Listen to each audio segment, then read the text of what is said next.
The acidic rain fell relentlessly on the corroded metal rooftops of Hades 6, a forgotten colony planet on the edge of civilized space. Kale pulled his tattered coat tighter around his shoulders as he navigated the narrow alleyways of the underground city. The neon lights flickered weakly through the perpetual gloom, casting sickly colors across puddles of toxic water. This was a place for the discarded, both people and dreams. Kale knew the shadows of this city better than most. 10 years as an elite soldier for the Obsidian Hand Corporation had taught him how to survive. 3 years on the run from the same organization had taught him how to disappear.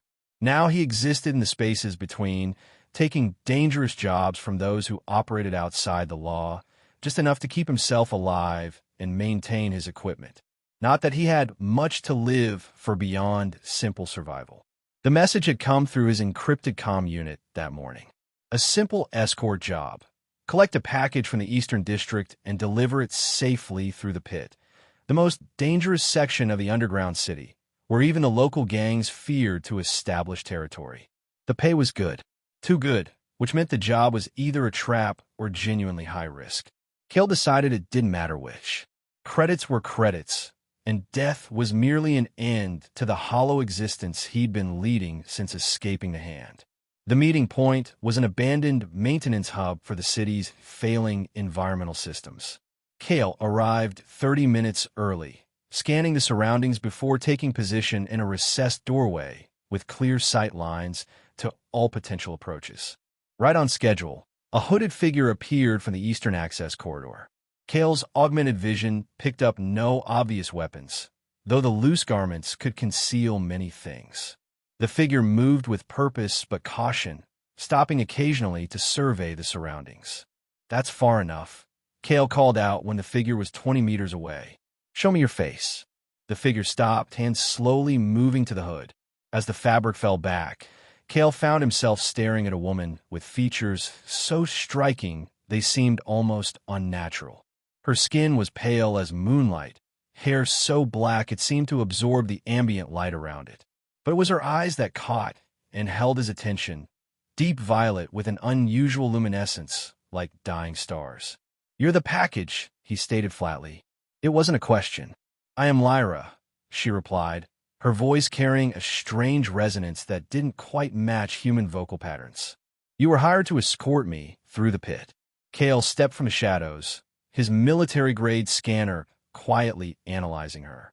Human readings? Mostly, but with anomalies he couldn't identify. The job description said package, not person. Would you have accepted if they'd told you the truth? Her expression remained neutral, almost unnervingly so. "Depends on who's after you." His hand never strayed far from the pulse weapon holstered at his side. "The kind of people who don't give up. The kind who have resources beyond your imagination." She glanced at the corroded ceiling. "We should move. They're tracking atmospheric disturbances." Kale narrowed his eyes. Either she was delusional or she was involved in something far beyond a typical escort mission.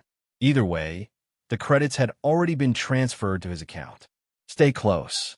No unnecessary movements or sounds. If I say drop, you drop. If I say run, you run. Clear." She nodded once, pulling her hood back up. They had made it halfway through the pit when the ambush came. The first indication was a subtle shift in the air pressure, a telltale sign of stealth field generators. Kale shoved Lyra behind a concrete pillar just as the first volley of plasma bolts seared the air where they had been standing. "Obsidian Handstrike team," he hissed, recognizing the tactical formation. 8, maybe 10 operatives. Full combat augmentation. Instead of showing fear, Lyra's expression hardened. "They found me faster than expected." "You knew they were coming?" Kale fired 3 precise shots from his sidearm, forcing the nearest attackers into cover. "They will always come for me," she replied, her voice dropping to a whisper that somehow cut through the chaos of battle. "I am their greatest success and their greatest failure." Before Kale could demand an explanation, 3 operatives in matte black combat armor materialized from stealth fields, surrounding their position. Their weapons hummed with lethal energy. "Asset Lyra," the lead operative announced through his helmet's vocoder. "Terminate resistance and return to containment." Kale prepared for what would likely be his final stand. And then everything changed. Lyra moved, not with human speed or human grace, but with something else entirely. Her form blurred as she closed the distance to the nearest operative. Her fingers, now elongated and tapered to impossible points, punctured the reinforced armor as if it were cloth. The operative's scream was cut short as she withdrew her hand, leaving a smoking hole where vital organs had been. The remaining operatives opened fire, but Lyra was no longer where their weapons targeted. She seemed to bend space around herself, appearing behind the second operative. Her eyes now glowed with internal light, and veins of luminescent blue pulsed beneath her skin. With a gesture, the operative's armor imploded, crushing the person inside.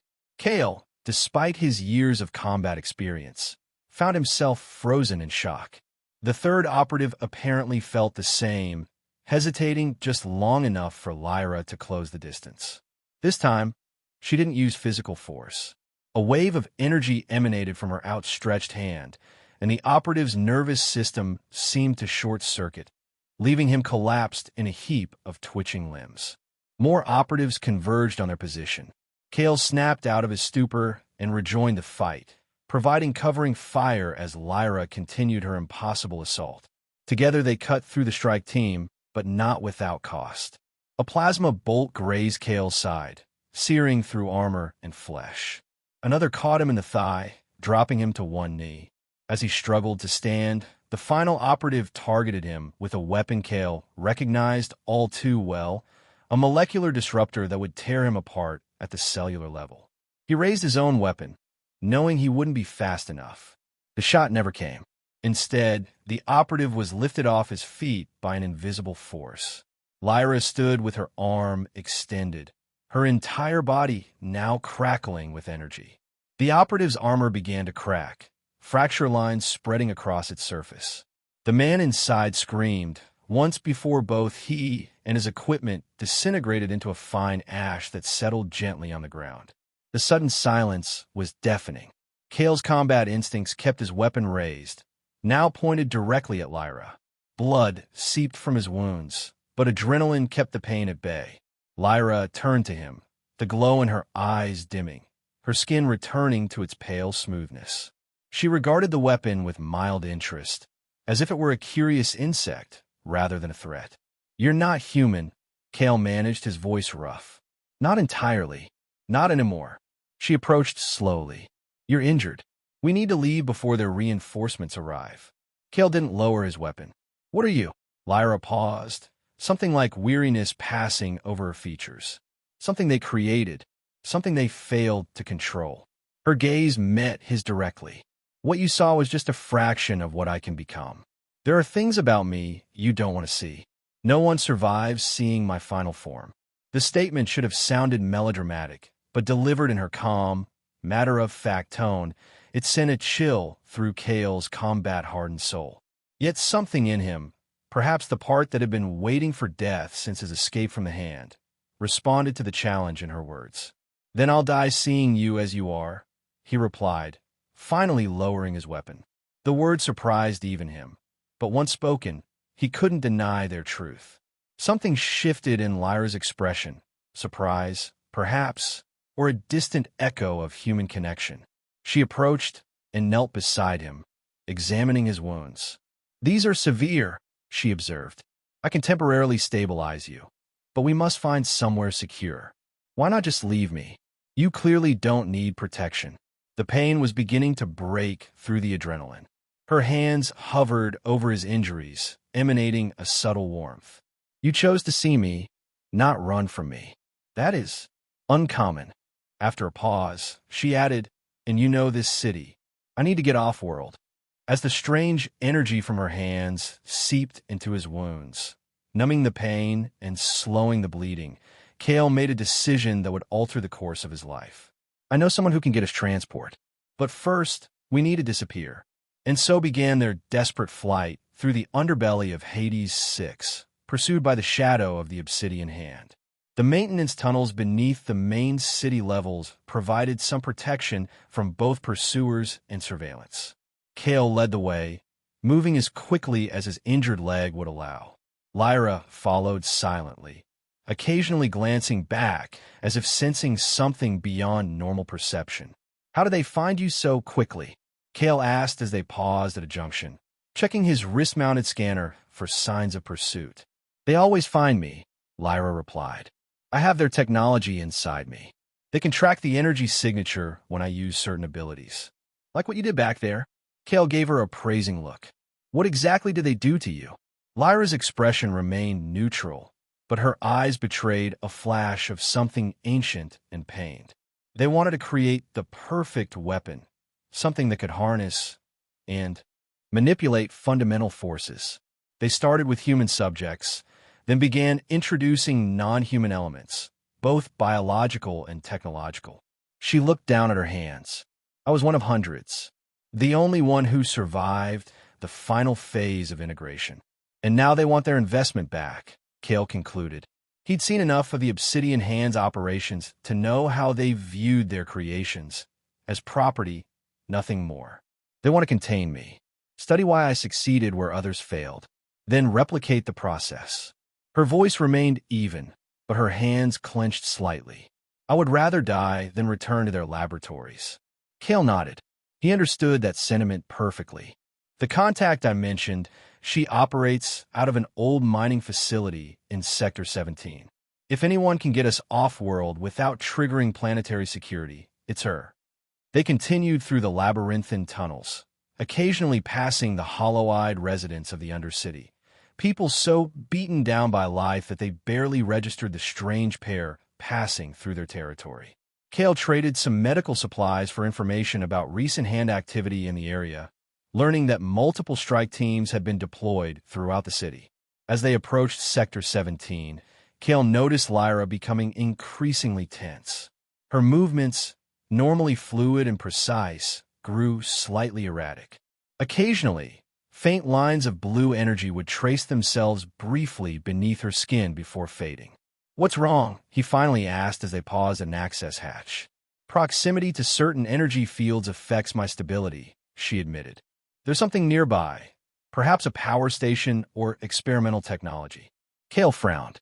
"There's an old fusion research facility in this sector, abandoned after the corporate wars, but some systems might still be active. We should avoid it if possible." "No choice. My contact's location is just beyond it." He studied her with renewed concern. "Can you hold yourself together a little longer?"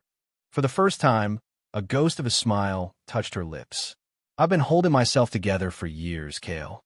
A little longer won't make a difference." The route through Sector 17 took them past the looming structure of the fusion facility, a behemoth of advanced engineering now fallen into decay. As they skirted its perimeter, Lyra's discomfort became more pronounced. The blue energy beneath her skin pulsed more frequently, and she moved with obvious effort, as if fighting against an invisible current. "Keep going," she urged when Kale slowed to check on her. "The energy signature will mask my own from their trackers, at least temporarily." They had almost cleared the facility when Kale's scanner picked up multiple approaching signals. "Armed personnel, moving fast. Hand operatives, most likely. They're hurting us," Lyra observed, "using the facility to force us into a choke point." Kale quickly assessed their options. "There's a maintenance passage through the facility. It's risky. The radiation levels are probably unsafe, but might be our only option." Lyra nodded. "Radiation won't affect me. But you?" "I've got implanted radiation filters. Standard for hand operatives. They're old, but they should work well enough for a quick passage." He didn't mention that well enough still meant potential cellular damage. Some risks were worth taking. They slipped into the facility through a breach in its external wall. The interior was a testament to abandoned ambition. Massive machinery stood silent. Dust-covered control stations lined the walls, and the occasional spar from damaged systems provided the only illumination beyond their portable lights. As they moved deeper into the facility, Lyra's condition worsened. The blue energy now constantly rippled beneath her skin, and her movements became jerky, almost mechanical. "Something's wrong," Kale observed, stopping at an intersection of corridors. This is more than just proximity effects. Lyra leaned against a wall, her breathing labored. This facility, it's not just fusion research. The energy signature is familiar. Her eyes, now glowing faintly, met his. This was an obsidian hand black site. They were experimenting with the same technology they later used to create me. The revelation hit Cale hard. He should have suspected. The hand had facilities throughout the colonial systems, many disguised as other operations. Can you continue? Before she could answer, his scanner blared a proximity alert. Multiple signatures converged on their position from both directions. Trap, he muttered, checking his weapon charge. They knew we'd come this way. They're using the facility to weaken me, Lyra added, pushing herself away from the wall with visible effort. The resonant energy disrupts my structural integrity. The distant sound of boots on metal confirmed the scanner's warning. They were moments away from being surrounded. There's an experimental chamber ahead, Lyra said suddenly, pointing down one corridor. I can sense it, similar to where they made me. If I can reach it, I might be able to use its systems to stabilize myself. Cale didn't waste time questioning how she knew. Lead the way. They raced down the corridor, the sounds of pursuit growing closer. The passage opened into a massive circular chamber dominated by a central platform surrounded by rusting machinery. Cables and conduits hung from the ceiling like technological vines, and the walls were lined with observation windows, most now shattered. Lyra staggered to the central platform, where a control console still showed signs of power. Her fingers, now elongated and glowing with inner light, danced across its surface. Cover the entrance, she instructed without looking up. I need time. Cale took position near the main doorway, setting his weapon to maximum dispersal. He wouldn't be able to stop all of them, but he could buy precious seconds. The first-hand operatives appeared at the end of the corridor, their armor more advanced than the strike team they'd encountered earlier. Cale opened fire, his shots creating a barrier of superheated plasma that temporarily blocked their advance. But more appeared behind them, and his weapon would overheat long before they ran out of soldiers. Behind him, Lyra worked feverishly at the console, her body now visibly fluctuating between solid form and something more abstract, a pattern of energy and matter in constant flux. The machinery around the platform groaned to life, ancient systems awakening after years of dormancy. The hand operatives began to return fire, forcing Cale into cover behind a fallen piece of equipment. A blast struck near his position, showering him with sparks and debris. Another caught his already injured leg, sending fresh waves of pain through his body. Lyra, he called out, his voice strained. Whatever you're doing, do it fast. The chamber suddenly filled with a humming sound that made Cale's teeth vibrate. The air around Lyra distorted, and the blue energy beneath her skin intensified until her entire form was outlined in crackling power. I've temporarily stabilized myself, she announced, turning from the console. Her voice had changed, gaining harmonics that seemed to echo from multiple sources simultaneously. But they've activated countermeasures.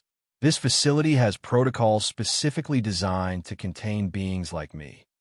As if confirming her words, a series of energy fields sprang to life around the chamber's perimeter, creating a containment grid that slowly contracted toward the center platform.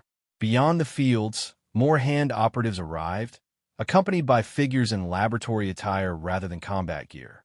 Cale fired at the nearest energy projector, but his shots dissipated harmlessly against its shielding. We need another way out. Lyra surveyed the closing trap, her luminous eyes calculating. There's a way, but... She looked at Cale, genuine concern evident in her inhuman features. It would expose you to what I truly am. I told you, no one survives seeing my final form. Cale, battered and bleeding, managed a grim smile. And I told you, then I'll die seeing you as you are.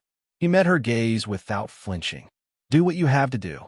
For a moment, something profoundly human flickered across Lyra's face. Regret, perhaps, or compassion. Then she nodded once. Stay as close to me as you can. She stepped to the center of the platform and raised her arms. The energy surrounding her intensified, pulsing in rhythm with the facility's containment fields. Her form began to blur at the edges, as if the boundary between her physical self and the surrounding reality was dissolving. Lyra, a new voice called out. A tall figure in an unmarked white coat stepped forward from behind the line of operatives. That's enough. You know what happens when you push past the containment protocols. Lyra's eyes narrowed. Dr. Mercer, still hiding behind your soldiers. The man, Dr. Mercer, smiled thinly. Their protection, not shields. You've proven rather unpredictable since your escape. He gestured to the contracting energy fields. This facility was designed to study entities like you. Its containment systems are specifically tuned to your energy signature. You cannot break free without destroying yourself in the process. Perhaps that's preferable to returning to your laboratories, Lyra replied, her voice eerily calm despite the energy now visibly tearing at her form. Don't be dramatic. You're the culmination of decades of research, the only successful transcendent subject we've created. Your value is incalculable. Mercer's gaze shifted to Kale. Your companion, however, is expendable. Surrender now, and perhaps I'll allow him to live.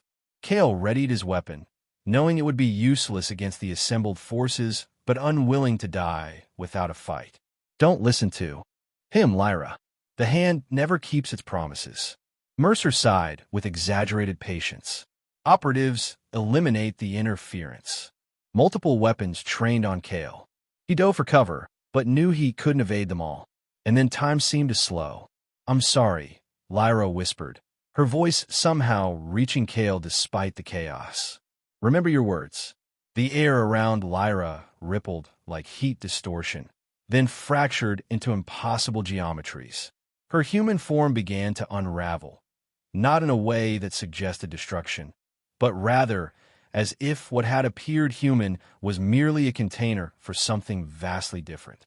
First came the light, not the blue energy that had pulsed beneath her skin, but something more fundamental, as if reality itself was being illuminated from within. It expanded outward in concentric waves, each one carrying patterns too complex for human minds to fully comprehend. Then her physical form transformed. Limbs elongated, then multiplied, becoming something between appendages and energy conduits. Her torso expanded and contracted simultaneously, existing in multiple states at once. Her face, the last recognizable human feature, stretched and reconfigured into something that suggested eyes, mouth, and other sensory organs, but arranged in ways that defied anatomical logic. What stood at the center of the platform was no longer human or even humanoid. It was a being of pure energy given partial physical form, a swirling vortex of matter and force that contained structural elements reminiscent of both biological and technological systems. Geometric patterns flowed across its surface, constantly shifting between ordered sequences and chaotic bursts. At its core, where a human heart might be, a singularity of compressed energy pulsed with impossible power. It was terrifying and beautiful, alien and yet somehow familiar, as if it represented an evolutionary path humans might have taken under vastly different circumstances. The hand operatives opened fire immediately, their weapons discharging at maximum power. The energy beams struck Lyra's transformed state and simply vanished, absorbed into her new form. The containment fields, designed to hold a being far less powerful, began to warp and destabilize, their emitters overloading in cascading failures. Dr. Mercer's expression shifted from confidence to horror as he witnessed the full extent of their creation's power. All units deploy Omega-level containment protocols. Authorization Mercer, 9 Alpha. His commands came too late. Lyra, or the entity she had become, extended what might have been an arm and swept it in a wide arc. Reality itself seemed to bend around the gesture, and every operative caught in its path simply ceased to exist, reduced to their component particles in an instant. Kale, despite his earlier bravado, felt primal fear grip his heart as he witnessed Lyra's final form. His mind struggled to process what his eyes were seeing, threatening to shut down in the face of something so fundamentally alien to human experience. But beneath the fear was something else: awe, and a strange sense of privilege at witnessing something so few had seen and none had survived. Lyra turned what approximated a head in his direction, and Cale felt the weight of perception beyond human comprehension. For a moment, he was certain his claim of being willing to die would be tested. Instead, a voice that was not quite a voice, more a structured vibration that his mind interpreted as communication, reached him. "Close your eyes, Cale.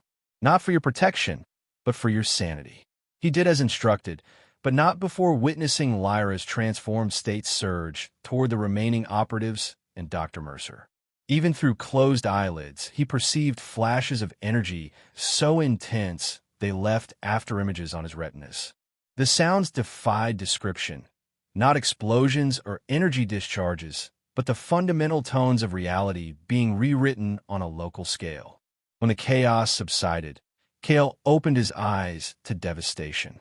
The chamber was largely destroyed, its walls breached in multiple places, the machinery reduced to melted slag.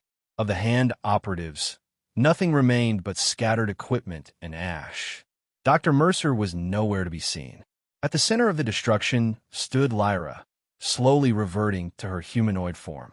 The process was clearly painful. Her body convulsed as energy discharged in violent bursts, and her features reformed with agonizing slowness. When the transformation was complete, she collapsed to her knees, blood trickling from her eyes, nose, and ears. Cale approached cautiously, his own injuries forgotten in the face of what he had witnessed. He knelt beside her, unsure if touch would be welcome or even safe. "You're still alive," Lyra observed weakly, her voice hoarse. "You shouldn't be. No one has ever survived witnessing that form. Maybe no one ever chose to see it willingly before," Cale suggested, offering his hand. After moments' hesitation, she took it, allowing him to help her to her feet. Her skin was unnaturally hot, as if still dispersing excess energy. "We need to leave," she said, looking around at the destruction. "That display will have triggered every alert in the Obsidian hand system. More will come, not just operatives, but specialized containment units." Cale nodded, slinging his damaged weapon over his shoulder. "My contact is still our best option. Can you walk?" "Yes, but not quickly. The transformation takes a toll." For the first time, vulnerability showed clearly on her face. "You really aren't afraid?" "I'm terrified," Cale admitted honestly. "But not of you. Of what they made you suffer. Of what they would do to you if they recaptured you." He paused, and maybe a little afraid of the fact that I'm still standing when I shouldn't be. A ghost of a smile touched her lips. "Perhaps we're both anomalies." They made their way out of the ruined facility, Cale supporting Lyra when her strength faltered. The city beyond seemed strangely normal after what they had experienced. The same acidic rain falling on the same rusted structures, the same desperate inhabitants going about their marginal existence. Cale's contact, a cybernetically enhanced smuggler named Riven, received them with suspicion, but no outright hostility. Her compound was a repurposed mining facility, heavily shielded against both conventional and electronic intrusion. "You look like hell," she observed as she treated their injuries with black market medical tech. "And your friend here is registering some very interesting readings on my security systems." "The less you know, the better," Cale replied, wincing as a medical drone cauterized his leg wound. "That's not how this works, old friend. You want passage off-world. I need to know what kind of heat I'm inviting." Lyra, lying on a nearby medical cot as another drone administered regenerative compounds, spoke up. "Obsidian hand. Maximum priority retrieval operation." Riven whistled low. "You stole something valuable, I take it?" "Something irreplaceable," Cale confirmed, exchanging a look with Lyra. The smuggler considered this information, her augmented eyes whirring slightly as they adjusted focus. "That significantly raises the price. And the risk." "Name it," Cale said without hesitation. "Double the standard rate. And," she turned to Lyra, "a sample." Lyra tensed visibly. "A sample of what?" Don't play innocent. Whatever it is about you that has the hand turning this colony upside down. A tissue sample, a blood sample, I don't care. But something my clients would find interesting. Before Kale could intervene, Lyra sat up, her eyes flashing dangerously. I am not a resource to be harvested. Not by the hand, not by you, not by anyone. The temperature in the room seemed to drop several degrees. Riven, to her credit, maintained her composure despite the subtle energy now emanating from Lyra. Just business, the smuggler said, raising her hands in a placating gesture. No offense intended. Double rate is fine. Kale interjected, moving to stand between them. No samples, and we need to leave within the next 12 hours before the hand brings in their heavy containment equipment. Riven studied them both for a long moment, her augmented vision likely picking up far more than normal eyes would reveal. Finally, she nodded. My ship leaves at dawn. Be ready. She turned to go, then paused. One piece of free advice. Whatever you're running from, the colonies won't be far enough. The hand has reach even in the outer systems. After she left, Kale and Lyra were shown to a small room with basic amenities. Little more than a pair of cots and a sanitation unit, but secure and hidden from routine scans. She's right, Lyra said once they were alone. The hand will never stop searching. Not after what I did at the facility. Kale sat heavily on one of the cots, the full weight of his injuries and exhaustion finally catching up to him. Then we keep moving. Find somewhere remote, somewhere they wouldn't think to look. There is no such place, not permanently. Lyra stood by the room's single small window, looking out at the perpetual twilight of Hades 6. And even if there were, I would remain a danger to anyone near me. My final form, as you witnessed, is not something I can fully control. Each transformation risks permanent structural damage to myself and to local space-time. You controlled it enough not to kill me, Kale pointed out. Barely, and I don't know why you survived. By all previous experience, direct exposure to that form disrupts organic neural systems beyond recovery. She turned to face him. You should have died, Kale. He considered this, remembering the moment when Lyra's transformed state had turned its attention to him. There had been recognition there, a connection that transcended physical form. Maybe it's not about physical resilience, he suggested. Maybe it's about acceptance. Lyra tilted her head slightly, a gesture that reminded Kale of her inhuman nature despite her current human appearance. Explain. The other people who saw your final form, they feared it, rejected it, tried to control or contain it. I accepted it. Accepted you. He shrugged, feeling somewhat foolish but continuing anyway. Maybe that makes a difference. A metaphysical explanation for a physical phenomenon, Lyra mused, but she didn't dismiss the idea outright. It would be comforting if true. They rested as best they could in the hours before departure, taking turns keeping watch despite Riven's assurances of security. Kale used the time to replenish his supplies and acquire new weapons from Riven's extensive armory, selecting items that would be effective against hand technology. As dawn approached, bringing with it their planned departure, Kale found Lyra still at the window, her expression distant. Second thoughts, he asked, setting down the equipment he'd been organizing. Attempting to calculate possibilities, she replied. The hand has significant resources in the colony systems. Riven's ship is fast but not undetectable. She turned to him. I'm putting you at unnecessary risk. Your contract was to escort me through the pit. Nothing more. Contract's void after what happened, Kale said with a dismissive wave. This is my choice now. Why? The question was direct, her violet eyes searching his face for answers. You've seen what I am, what I'm capable of. Most humans would run, not follow. Kale considered the question seriously. Why was he still here, preparing to flee off-world with a being who could tear reality apart? The practical answer was that the hand would hunt him regardless, having seen him assist their escaped asset. But the truth went deeper. For 10 years, I was part of their machine, he finally said. I followed orders, asked no questions, ignored what happened in facilities like the one we found. When I finally saw the truth and escaped, I thought simply surviving was enough. He met her gaze directly. It's not. Helping you is the first meaningful choice I've made since breaking free. Lyra studied him with an intensity that would have been uncomfortable from anyone else. You seek redemption. Maybe, or maybe just purpose. Either way, I made my choice when I said I'd die seeing you as you are. He smiled faintly, still breathing so far. A subtle alarm from Riven's security system interrupted their conversation. Kale checked the monitor by the door, tensing at what he saw. And operatives? A full containment squad with specialized equipment. He gathered their gear quickly. They found us. We need to reach Riven now. They moved through the compound's back corridors, avoiding the main areas where firefights had already broken out between Riven's security forces and the hand operatives. The sounds of energy weapons and conventional explosives created a chaotic backdrop to their escape.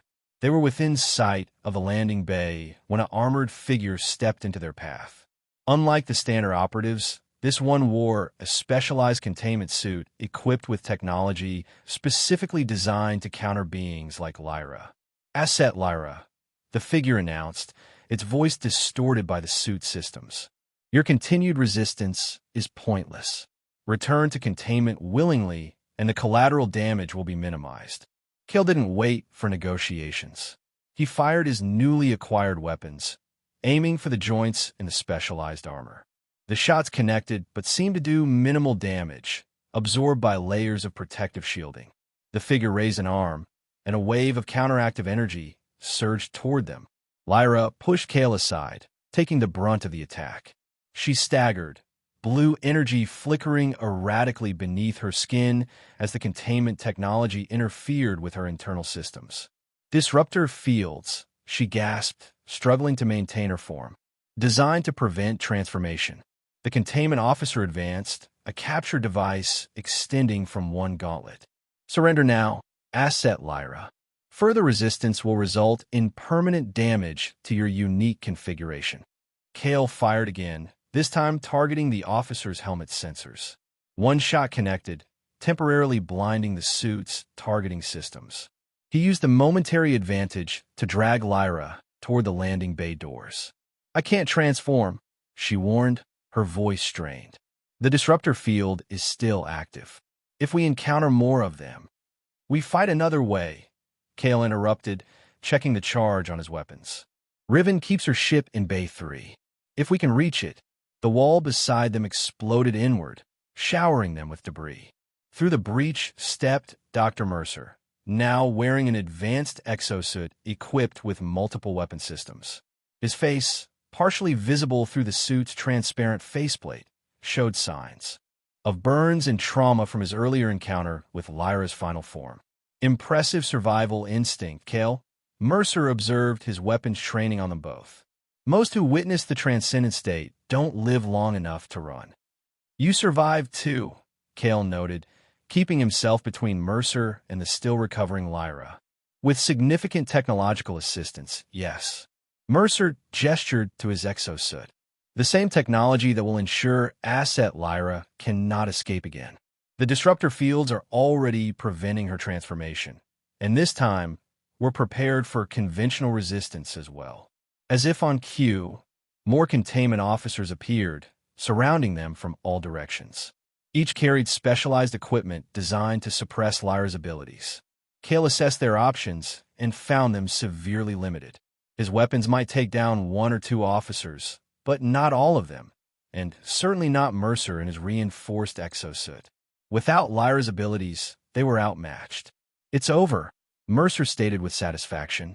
Asset Lyra will return to the program, and you, Kale, will provide valuable data on how ordinary human physiology can withstand exposure to the transcendent state.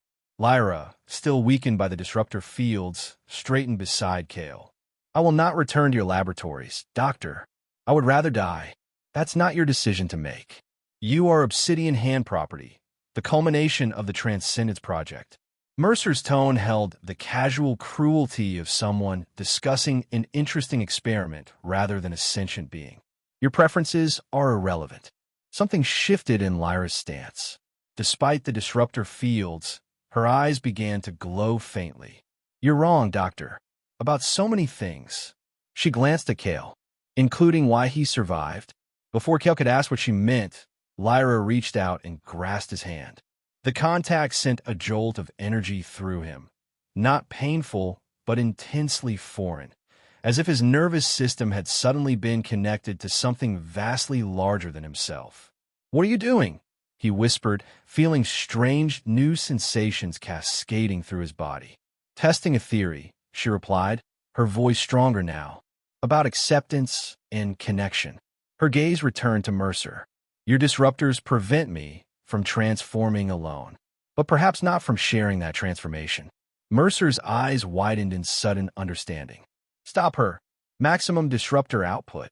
The containment officers adjusted their equipment, bathing Lyra and Kale in waves of suppressive energy. Kale felt the foreign sensations falter momentarily, then surge back stronger than before. "Don't fight it," Lyra instructed, her form beginning to blur at the edges despite the disruptors. "Accept it, as you accepted me."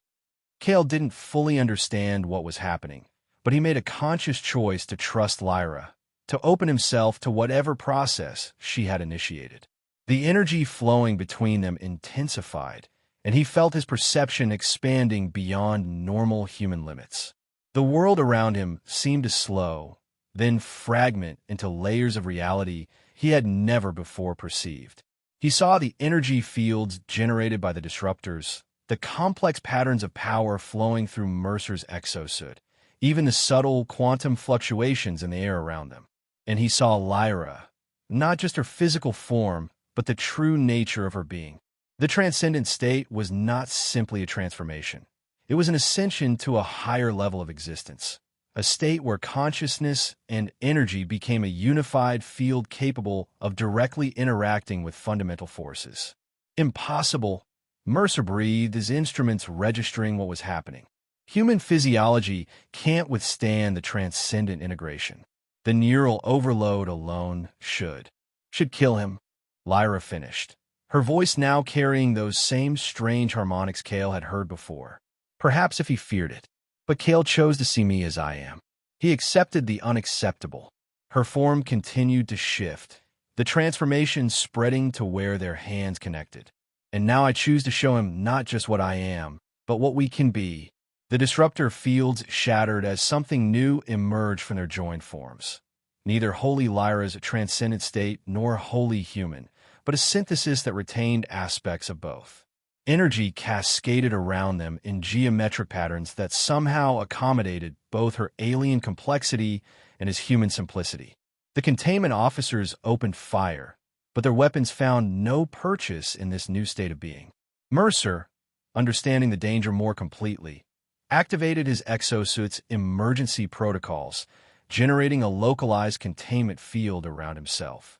"You'll destroy this entire facility," he shouted, his voice tinged with both fear and scientific fascination. The combined energy discharge from an unsanctioned transcendent event will indeed be substantial, Lyra confirmed, her voice now perfectly synchronized with subtle echoes of Kale's. "I suggest you run, Doctor." Mercer hesitated only briefly before turning his exosuit toward the nearest exit, abandoning his officers to their fate. The containment squad, witnessing their commander's retreat, began to fall back as well. In the temporary reprieve, Lyra guided their joined consciousness toward the landing bay. Kale experienced movement in an entirely new way, not as physical locomotion, but as a shift in probability waves, reality reconfiguring around their intent rather than them moving through space. They reached Bay 3 just as Riven was preparing her ship for emergency departure. The smuggler froze at the sight of them, her augmented eyes struggling to process what she was seeing. "What the hell?" she began, reaching for a weapon. "We need passage," Lyra/Kale stated in their harmonic voice. As agreed, Riven, to her credit, adapted quickly to the situation. "Payment first, and whatever you are now, you'll need to tone it down to fit in my ship." Even in their transformed state, Kale felt Lyra's amusement at the smuggler's pragmatism. The energy surrounding them contracted, condensing into a more manageable form that still radiated power, but no longer threatened to destabilize the immediate environment. Acceptable, they agreed, transferring the agreed-upon payment through Kale's implanted financial interface. Riven checked the confirmation, then gestured to her ship, a sleek, modified transport with stealth capabilities and enough firepower to discourage casual pursuit. Welcome aboard. Try not to melt anything essential. As they boarded, alarms throughout the facility announced the approach of hand reinforcements. Riven wasted no time, sealing the ship and initiating launch sequences almost simultaneously. Might want to secure yourselves, she called from the pilot station. This departure won't be gentle. The ship tore free of its moorings, acceleration compensators struggling to keep up with Riven's aggressive piloting. Through the viewport, Kale witnessed hand vessels converging on the facility, only to be left behind as the smuggler's ship activated its first jump sequence. Once they were safely in transit, the shared consciousness that had united Kale and Lyra began to separate. The process was not painful, but left Kale with a profound sense of loss as his perception contracted back to human limitations. When it was complete, they stood as separate individuals again, though something ineffable still connected them. What was that? Kale asked, his voice hoarse, as if he hadn't used it in its normal form for years rather than minutes. A shared transcendence, Lyra replied, her own voice carrying lingering harmonics. Something the hand theorized but never achieved in their experiments. They believed the human consciousness would be obliterated by the process. Why wasn't it? He could still feel echoes of that expanded awareness, like afterimages when staring too long at a bright light. I don't know for certain. She regarded him with an expression that somehow seemed more human than before. But I believe it has to do with what you said earlier about acceptance. You didn't try to control the transcendent state or fight against it. You accepted it as part of me, and therefore part of us. Kale considered this. Does this mean I could transform again? Like you do? No. The shared transcendence was temporary, possible only through direct contact and mutual acceptance. You remain human. She paused, a faint smile touching her lips, though perhaps changed in ways we don't yet understand. Riven's voice over the intercom interrupted them. Hate to break up whatever cosmic bonding session you're having, but we've got company. Hand pursuit vessels, closing fast. They made their way to the bridge, where Riven was navigating through a complex series of evasive maneuvers. The ship's sensors showed 3 hand interceptors matching their course changes with unnerving precision. They're tracking something specific, Riven noted, her hands dancing across the controls. Something on this ship is broadcasting a signal they can follow. Lyra and Kale exchanged a look of understanding. Me, she said. The energy signature from the Transcendence event. Can you suppress it? Kale asked. Not completely. Not after what we just did. She studied the tactical display. But I might be able to use it. Riven glanced back at them. Whatever you're planning, make it quick. Those interceptors are armed with energy lances that can cut through our shields like paper. Lyra moved to a viewport, placing her palm against the transparent material. I need to make direct contact with space. Is there an airlock or external access point? Aft maintenance hatch, Riven replied without hesitation. But if you open that at our current velocity, I'll handle the physics, Lyra assured her. Just make sure your ship can handle a substantial energy discharge in our wake. Riven grimaced. Nothing about this job is worth what I'm being paid. Kale followed Lyra to the maintenance section, where a small airlock provided access to the ship's exterior for emergency repairs. What are you planning? A directed transcendent pulse, she explained, preparing the airlock systems. I'll channel the excess energy from our shared transformation into a wave that should temporarily disrupt their tracking systems. You mean weaponize it, Kale clarified, recognizing the tactical approach. Yes. She met his gaze directly. It's what I was created to do, after all. Will it hurt you? The question seemed to surprise her. Yes, but it's necessary. Kale nodded, understanding both the tactical necessity and the personal cost. Then I'm coming with you. The vacuum of space would kill you instantly. Not if we share the transcendence again, he countered. You said yourself it happened through mutual acceptance. I accept this risk, this pain, just as I accepted your true nature. Lyra studied him with those impossible violet eyes, something like wonder crossing her features. You continue to defy expectation, Kale. It's becoming a habit around you. The ship shuddered as a glancing hit from one of the pursuers struck their shields. Riven's voice came urgently over the comm. Whatever you're doing, do it now. Lyra made her decision. The process will be faster and more controlled with your assistance. But there's another risk. Each transcendence changes me a little. Sharing it might change you as well, in ways we can't predict.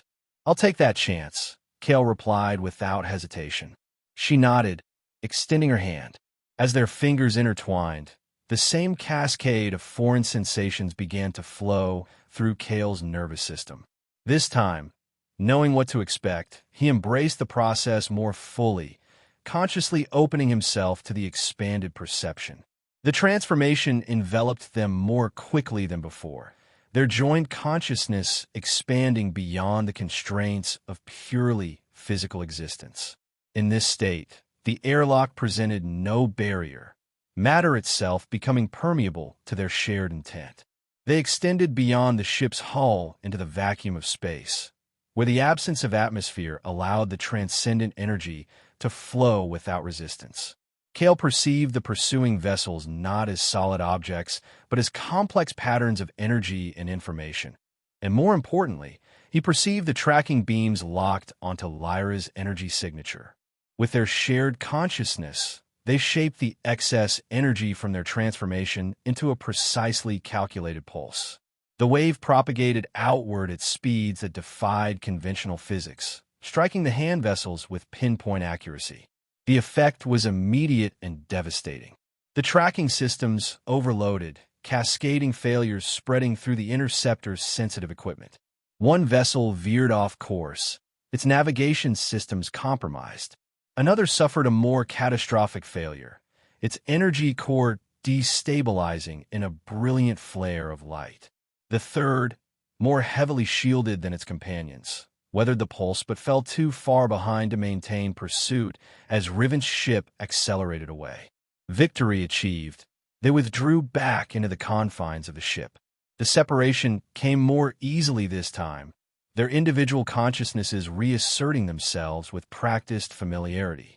Kale stumbled slightly as the process completed, his human sensory systems readjusting to their normal parameters. That was intense. Lyra steadied him, her own form stabilizing more slowly. It becomes easier with practice, though I wouldn't recommend making it a habit. 2 hand interceptors disabled, one falling behind, Riven announced as they returned to the bridge. I don't know what you did, but it worked. We'll make the jump to hyperspace in 3 minutes. Kale noticed that Lyra was moving with obvious effort, her normally fluid grace compromised. You're injured. Depleted, she corrected. The energy pulse drew heavily from my core systems. I need time to regenerate. Will you be all right? She considered the question with scientific detachment. Eventually, though each transcendence event makes full recovery more difficult, there's a cumulative effect. The implications troubled Kale. You mean it's killing you? Transforming me, she clarified. The human elements of my construction were never meant to withstand repeated transcendence. Eventually, I will either stabilize in a new form or lose cohesion entirely. Before Kale could respond, Riven announced their transition to hyperspace. The viewports filled with the shifting patterns of faster-than-light travel, temporarily isolating them from normal space and any remaining pursuit. We're clear for now, the smuggler informed them. Course set for the Helios cluster, far enough from hand influence. To buy you some time. She fixed them with her augmented gaze. Though after what I just witnessed, I'm not sure anywhere will be far enough. In the quarters assigned to them for the journey, Kale helped Lyra to a resting platform. Her skin was unnaturally cool now, the luminescence beneath it dimmed to barely perceptible levels. Rest, he urged, covering her with a thermal sheet. We're safe for the moment. No one is ever truly safe from the hand, she murmured, her eyes half closed. Especially not their most valuable asset. You're not an asset, Kale said firmly. You're a person. Whatever else they made you, whatever else you can become, that hasn't changed. A faint smile touched her lips. How can you be so certain when I'm not even sure myself? Because I've seen you, all of you, the human and the transcendent. He took her hand, feeling the subtle energy still flowing beneath her skin. And in both forms, you made choices. Assets don't choose. People do. She studied their joined hands. You've changed too, you know. The shared transcendence leaves traces. I can sense them in you now, subtle alterations to your neural patterns, your energy signature. Good changes or bad? Unknown, she admitted, but significant. You're the first human to experience the transcendent state and return whole. That alone makes you as unique as I am. The realization that he too was now changed, perhaps irrevocably, settled over Kale. He should have been troubled by it, but instead found a strange comfort in the connection it represented. So what happens now? He asked after a moment of reflection. Where do we go from here? Lyra's violet eyes met his. I don't know. I've spent so long running, I never considered what would come after. After a pause, she added, but for the first time, I'm not alone in whatever comes next. No, Kale agreed, squeezing her hand gently. You're not alone. As Riven's ship carried them deeper into the uncharted territories beyond hand influence, Kale contemplated their uncertain future.